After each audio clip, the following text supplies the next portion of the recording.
Pemirsa, jangan lupa subscribe channel YouTube Official UTV, like dan bunyikan lonceng notifikasi Anda.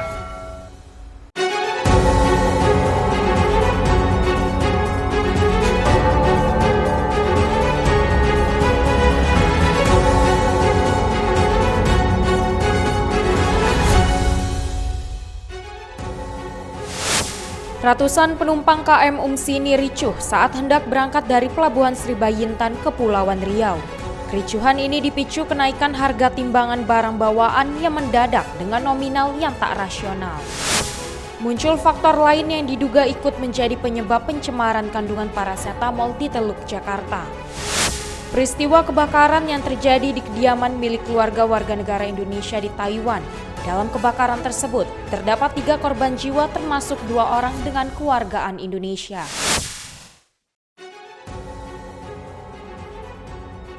Halo pemirsa, kita berjumpa dalam program U-News. Program ini memberikan informasi bermakna kepada Anda mengenai sejumlah peristiwa menarik di tanah air. Bersama saya, Yoli Andini, inilah U-News lengkapnya. Pemko Tanjung Pinang kerap kali terlambat dalam melaporkan berkas dan melakukan refocusing anggaran tak sesuai peruntukannya.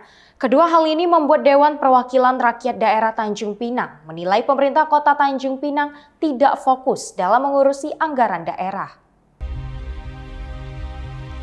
DPRD Tanjung Pinang menilai pemerintah Kota Tanjung Pinang tidak fokus dalam mengurus anggaran. Wakil Ketua 1 DPRD Kota Tanjung Pinang Nova Liandri Fatir menyayangkan kinerja Pemko Tanjung Pinang dalam mengkoordinasi anggaran. Ia menilai Pemko Tanjung Pinang tidak fokus dalam penempatan dan penyelesaian administrasi. Selain itu, Pemkot juga terlihat enggan merevisi ketidaksesuaian peruntukan anggaran yang salah. Bahwa yang pertama mereka terlambat untuk menyampaikan dokumen kepada DPRD. Yang kedua juga di postur anggaran itu juga kami temukan yang tidak sesuai dan mereka tidak mau merevisi bahwa ini kan hajat hidup orang banyak. Ia pun menilai hal itu menunjukkan ketidakcakapan tim anggaran pemerintah daerah dalam membangun komunikasi dengan DPRD Kota Tanjung Pinang. Fatir menyarankan agar Pemkot Tanjung Pinang dapat fokus pada APBD murni 2022 mendatang. Pemko diharapkan mampu menempatkan anggaran sesuai dengan kebutuhan masyarakat. Ya, lebih fokus pada 3 tadi karena COVID-19 belum hilang, kami masih memfokuskan untuk pemulihan ekonomi, jaringan pengaman sosial, dan program-program itu langsung dirasakan oleh masyarakat. Sebelumnya, DPRD telah menolak APBD perubahan Pemkot Tanjung Pinang senilai 1,8 triliun rupiah. Lantaran tidak terjadi kesepakatan antara DPRD dan Pemkot Tanjung Pinang mengenai APBDP Kota Tanjung Pinang. Dari Tanjung Pinang, Kepulauan Riau, Muhammad Hairudin, UTV, mengabarkan. Ratusan penumpang KM Umsini ricuh saat hendak berangkat dari Pelabuhan Sri Bayintan, Kijang Bintan, Kepulauan Riau.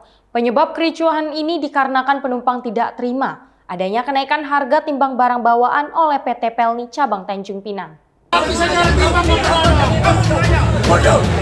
Kenaikan harga timbangan barang bawaan di Pelabuhan Sri Bayintan, Kijang Bintan, Kepulauan Riau mengundang kericuhan penumpang KM Umsini. Salah seorang calon penumpang KM Umsini Henry mengatakan penumpang merasa keberatan atas kebijakan tersebut. Pasalnya, tidak ada pemberitahuan terkait kenaikan harga timbangan barang bawaan oleh pihak PT Pelni Cabang Tanjung Pinang sejak awal pembelian tiket, bahkan hingga menjelang keberangkatan. Kenaikan harga timbangan barang bawaan terkesan mendadak. Selain itu, menurutnya PT Pelni tidak memberikan informasi nominal yang harus dibayarkan untuk setiap kilo barang yang melebihi kapasitas. Kenaikan harga timbangan barang ini juga dirasa memberatkan, mengingat penumpang menanggung biaya tambahan lainnya dalam sekali perjalanan yang mereka lakukan. Dari Bintan, Kepulauan Riau, Muhammad Hairudin, UTV, mengabarkan. Lisa Blackpink dipastikan tidak menghadiri Paris Fashion Week meski tengah berada di Paris. Para penggemar Lisa pun mengutarakan kekecewaan mereka pada YG Entertainment saat mengetahui alasan sebenarnya. Keempat personil Blackpink mendapatkan undangan untuk menghadiri Paris Fashion Week tahun ini. Lisa menjadi personil terakhir yang terbang ke Paris setelah Jisoo, Rose, dan Jennie.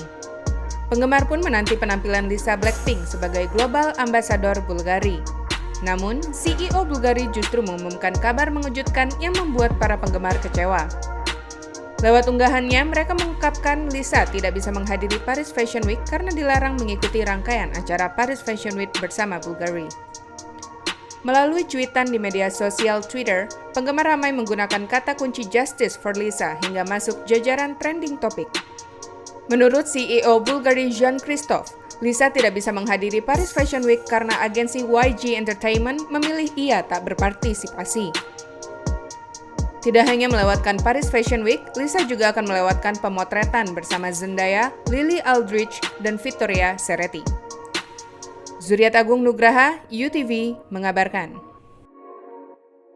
Meski telah ditemukannya adanya kandungan parasetamol di 2 lokasi di Teluk Jakarta, muncul faktor lain yang diduga ikut menjadi penyebab pencemaran di teluk tersebut. Gaya hidup masyarakat dan pengelolaan air limbah yang tidak berjalan secara optimal diduga menjadi faktor lain adanya pencemaran parasetamol di Teluk Jakarta. Pusat Penelitian Oseanografi, Badan Riset dan Inovasi Nasional, BRIN, menduga pembuangan obat-obatan kadaluarsa secara sembarangan menjadi salah satu faktor lainnya. Peneliti oseanografi BRIN, Wulan Kagau, mengonfirmasi ditemukannya kandungan parasetamol di 2 lokasi di Teluk Jakarta, yaitu Ancol dan Muara Angke. Namun untuk mengetahui dengan pasti pencemaran di lokasi itu, diperlukan penelitian lebih lanjut. Tentu saja ini masih dugaan, karena maksud kami dengan menyebutkan dugaan itu berasal dari A, B, C, seperti yang telah kami sampaikan sebelumnya, itu karena kami berdasarkan dengan telaah pustaka yang telah dilakukan. Tetapi sekali lagi itu bukan data kami. Jadi saya klarifikasi di sini, kami belum punya data untuk menunjukkan sumber dari pencemaran tersebut. Peneliti oseanografi BRIN menambahkan, masalah pencemaran memiliki beberapa faktor, sehingga diperlukan usaha yang banyak untuk dapat mengatasinya. Dilakukan oleh Mbak Ulan, Prof. Jainal, ini kan baru penelitian yang pertama juga untuk terkait parasetamol. Jadi perlu ada penelitian-penelitian lanjutan yang kemudian nanti kalau memang sudah firm, baru kemudian kita atur di dalam policy atau peraturan di Indonesia. Sementara menurut Rosa, Kementerian Hidup dan Kehutanan akan melakukan pemantauan terhadap perusahaan farmasi terkait dengan dugaan parasetamol. Saat ini tercatat 27 perusahaan terkait parasetamol di wilayah Jakarta. Pemantauan dilakukan dengan pengecekan proses pengelolaan limbah dan pengelolaan dari obat-obatan bekas yang sudah kadaluarsa. Karena obat kadaluarsa akan menjadi limbah B3. Dari Jakarta, Kantor Berita Antara, UTV, mengabarkan. Para pelajar di Batam, Kepulauan Riau yang mengikuti pertemuan tatap muka diwajibkan menerapkan protokol kesehatan yang ketat dan juga mengikuti kebijakan pendukung yang diterapkan sekolah. Pembelajaran secara tatap muka telah berlangsung dengan menerapkan protokol kesehatan secara ketat. Selain itu, kebijakan tiap sekolah juga menerapkan beberapa aturan yang mendukung semakin efektifnya prokes yang dijalankan. Seperti yang dilakukan Sekolah Menengah Pertama 12 Batam, Kepulauan Riau, yang meminta dukungan penuh orang tua agar para anak didik tetap terjaga dari penyebaran virus COVID-19. Beberapa di antaranya seperti memastikan anak dalam keadaan telah sarapan, menggunakan masker yang tepat, hingga menjaga kebersihan dan prokes selama berada di rumah. Kalau hanya pihak sekolah saja mengetatkan protokol kesehatan, tetapi orang tua tidak mendukung, mustahil rasanya. Kenapa? Karena mereka berangkat dari rumah, itu harapan sekolah anak-anak sudah dalam keadaan kenyang, atau sudah makan, atau sudah sarapan, dan sudah memakai masker yang standar. Dan kalau dapat dia juga sudah membawa juga hand sanitizer itu di dalam tas, walaupun sekolah sudah menyediakan. Dan pulangnya, orang tua juga harus mendukung dengan mengambil tepat waktu atau ada jemputan yang memang orang tua siapkan untuk menjemput tepat waktu supaya tidak ada celah untuk anak-anak bermain atau berkeliaran di lingkungan sekolah. Kepala Sekolah SMP Negeri 12 Batam, Nurmi, juga mengatakan sekolahnya menyertakan denah ruangan. yang bertujuan untuk mempermudah para siswa menemukan ruang kelas mereka masing-masing. Dari Batam, Kepulauan Riau, Alamuddin, UTV mengabarkan. Peristiwa kebakaran terjadi di kediaman milik keluarga warga negara Indonesia di Taiwan. Dalam kebakaran tersebut terdapat 3 korban jiwa termasuk 2 orang dengan kewargaan Indonesia.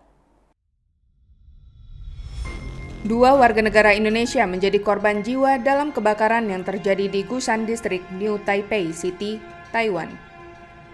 Dalam kebakaran yang terjadi di kediaman keluarga WNI ini, terdapat 3 korban jiwa, termasuk 2 korban dengan kewarganegaraan Indonesia berinisial TBM berusia 48 tahun dan WS berusia 44 tahun.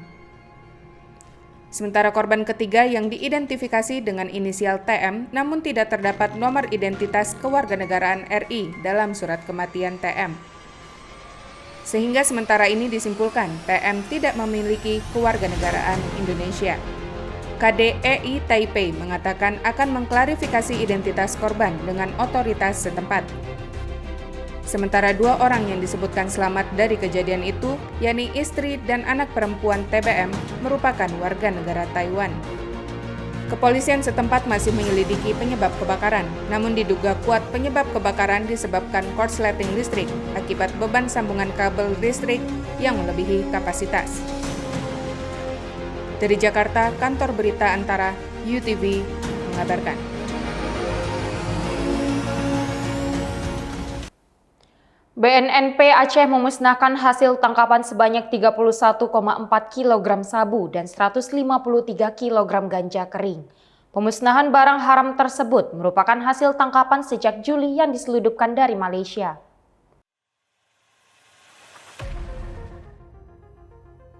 Badan Narkotika Nasional Provinsi Aceh musnahkan hasil tangkapan sebanyak 31,4 kg sabu dan 153 kg ganja kering yang diselundupkan dari Malaysia.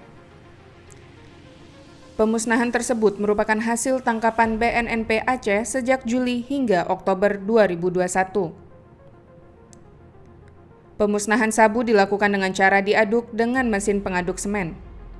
Sedangkan hasil tangkapan ganja dimusnahkan dengan cara dibakar. BNNP Aceh juga mengumumkan penangkapan seorang pengedar berinisial M di Aceh Besar. M diketahui mengangkut 30 bungkus sabu seberat 31 kg dengan mobil pick-up bersama AL dan DF. Ketiganya terjerat kasus kepemilikan dan perdagangan ganja. Brigjen Pol Heru Pranoto, Kepala BNNP Aceh, berkomitmen untuk terus mengungkap kasus narkotika di Aceh yang kian meresahkan masyarakat. Dirinya juga mengharapkan masyarakat untuk tidak ragu melaporkan kepada BNN jika memiliki informasi terkait sabu maupun ganja. Kami sudah komitmen, bukan hanya ini saja, kita akan ungkap sebagaimana yang disampaikan oleh Pak Kapolda, kita akan ungkap kasus-kasus ini, terus kita lakukan tindakan-tindakan yang tegas lagi. Kalau memang kedepannya nanti ada informasi, saya minta masyarakat juga nggak usah segan-segan atau takut-takut untuk melaporkan kepada pihak BNN. Saya kira itu ya. Ini akan kita kejar terus, bahkan kita selalu mengungkap jaringannya. Ini juga merupakan salah satu jaringan dari yang ada di Malaysia. Tapi karena memang ini pelaku-pelakunya ada di Aceh, ya kita terfokusnya di situ. Akan tetapi untuk yang tingkat internasional sudah ditindaklanjuti dengan BNN Pusat. Para tersangka terancam dijerat melanggar pasal 111 ayat 2, pasal 112 ayat 2, pasal 114 ayat 2, dan pasal 115 ayat 2 Undang-Undang Nomor 35 Tahun 2009 tentang narkotika, dengan ancaman hukuman maksimal seumur hidup atau mati. Dari Banda Aceh, Kantor Berita Antara UTV mengabarkan. Sejumlah sekolah menengah pertama di Natuna, Kepulauan Riau melaksanakan asesmen nasional berbasis komputer guna mengevaluasi mutu pendidikan selama ini. Selama beberapa hari ke depan, sejumlah SMP di Natuna, Kepulauan Riau melaksanakan ANBK. ANBK diikuti oleh kelas 8 dan digelar mulai tanggal 4 Oktober hingga 7 Oktober mendatang. Sedikitnya 811 siswa dari 26 sekolah SMP sederajat mengikuti ANBK. Ujian ANBK dilakukan sebagai bahan evaluasi dalam meningkatkan hasil belajar siswa dan juga untuk memperbaiki mutu pendidikan. Di SMP Negeri 1, siswa yang mengikuti ANBK berjumlah 45 orang dengan cadangan sebanyak 5 orang. Memang kita sudah persiapkan dari awal, memberikan informasi sejelas-jelasnya apa itu ANBK, kondisinya berbeda dengan UNBK. Nah, itu anak-anak itu kita adakan juga simulasi kemarin, kemudian ada gladinya, dan hari ini merupakan hari H-nya, hari pelaksanaannya. Sementara itu, seorang siswi Nabila mengaku terkejut karena pada hari pertama pembelajaran tatap muka ia sudah harus mengikuti ANBK. Gimana rasanya sekolah tatap muka ini? Seru karena bisa bertemu teman sama penjelasannya lebih lengkap. Begitu. Kalau untuk pelajaran, kalau guru menjelaskan lebih ngerti yang mana? Online atau tatap muka? Tatap muka. Tatap muka. Ini kan langsung ujian nih, gimana perasaannya? Ya kaget, tapi kalau udah belajar di rumah. Dari Natuna, Kepulauan Riau, Muhammad Nurman, UTV mengabarkan. Terima kasih telah menyaksikan informasi yang kami sajikan. Tetap saksikan Yuni selanjutnya. Salam sehat, sampai jumpa.